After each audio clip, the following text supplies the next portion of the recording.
লাশের রাজনীতি এই দেশে খুবই বড়, যে কোথাও যদি একটা মৃত্যু নিশ্চিত করা যায় তাহলে সেই রাজনীতি যেদিকে ইচ্ছে সেদিকে নিয়ে চলে যাওয়া যায়, আর সেখানে যদি কোনো ছাত্রদের মৃত্যু হয় সেটা আরও ভয়ঙ্কর জায়গায় নিয়ে চলে যাওয়া যায়। এবং এই মৃত্যুকে কেন্দ্র করে যেটা তৈরি করা হলো, যে বলা হয়ে থাকে আওয়ামী ঘরানার লোকজন বা একটা শ্রেণী বলে যে এটি আসলে এমন করে প্ল্যান করা হয়েছে যেহেতু বাংলাদেশের মানুষ খুবই আবেগপ্রবণ এবং তাদের সন্তানরা তাদের কাছে অনেক বড় কিছু, সবার কাছে। আমার সন্তান যদি রাস্তায় না মারা যায় তারপরও আমি সেটাতে আবেগ আপ্লুত হই। ফলে ওই ঘটনাটাকে নেওয়া হয়েছে মানুষকে জাগিয়ে তোলার জন্য, ক্ষুব্ধ করানোর জন্য। আপনার কি সেটা মনে হয় কিনা? না, আমার সেটা মনে হয় না। আওয়ামী লীগ এখনও তাদের বোধোদয় হয়নি। এত অধঃপতনের পর এবং এত দুর্বিপাক, ন্যাচারাল ডিজাস্টার বলেন আর মানব সৃষ্ট ডিজাস্টার বলেন, মূলত আওয়ামী লীগের যে পতনটা তো ঘটেছে আল্লাহর গজবে, এতে কোনো সন্দেহ নেই। আর এই গজবের সঙ্গে মানুষের সৃষ্ট গজব তো আছে, কিন্তু সেটা খুব অল্প পরিমাণ। এই সময়ের পরে মানুষ এরকম বিপদে পড়লে সাধারণত মানুষের মধ্যে একটা আর্ত উপলব্ধি হয়।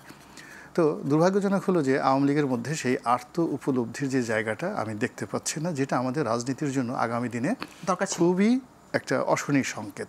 পরিবর্তন হচ্ছে না। আপনি গিয়ে দেখুন বিএনপি এখন আপনি তাকে বলতে পারছেন না যে দেয়ার ওয়াজ এ খাম্বা, দেওয়ার এ হাওয়া ভবন, that was a bad term. তারা বলতেছে না, ওই বিষয়টা তারা স্বীকার করছে না।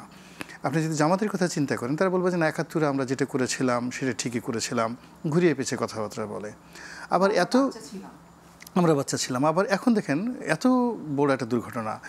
আপনি ধরুন আওয়ামী লীগ যে কথাগুলো বলতে চায় যে ম্যাটিকুলাস ডিজাইন অনুযায়ী বিভিন্ন জায়গাতে ব্রাশ ফায়ার করে, স্নাইপার রাইফেল দিয়ে ছেলে মেয়েদেরকে মেরে বা লোকদেরকে মেরে তারা একটা পাবলিক সেন্টিমেন্ট তৈরি করেছে, ভালো কথা।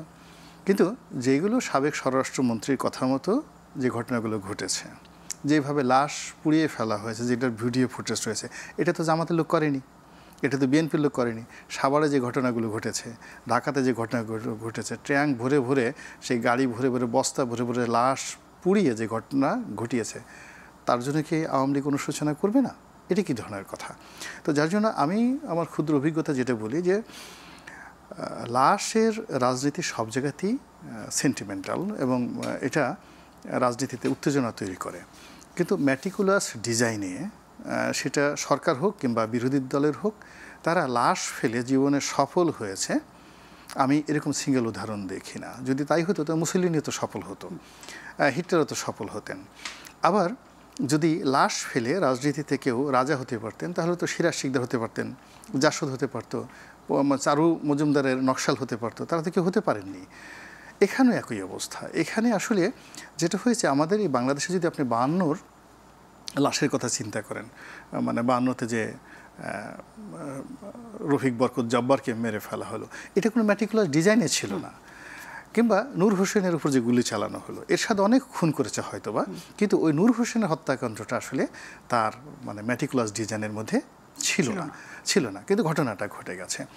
এখানেও যে হত্যাকাণ্ডগুলো হয়েছে, যে হত্যাকাণ্ডগুলো আমাদেরকে খুব আবেগ তাড়িত হয়ে পড়েছে, এটা আমি বলবো যে ম্যাটিকুলাস ছিল না। ইভেন বাঁধন যেটা বললেন যে হেলিকপ্টার থেকে যে মেয়েটাকে গুলি করে যাকে বলা হয় হত্যা করা হয়েছে নির্মমভাবে, যা তাকে রাজপথে নামিয়ে এনেছে, এটা আমার কাছে মনে হয় না যে ওই মেয়েটাকে টার্গেট করে গুলি করা হয়েছে। It's a cause of action. তারা অপকর্ম করছিল, অপকর্ম করতে করতে তাদের হাত বেড়ে গেছে, পা বেড়ে গেছে, তাদের নফস বেড়ে গেছে এবং তারা এটাকে কোনো অপরাধী মনে করেনি, করতে গিয়ে একটা ঘটনা বা দুর্ঘটনা ঘটে গেছে।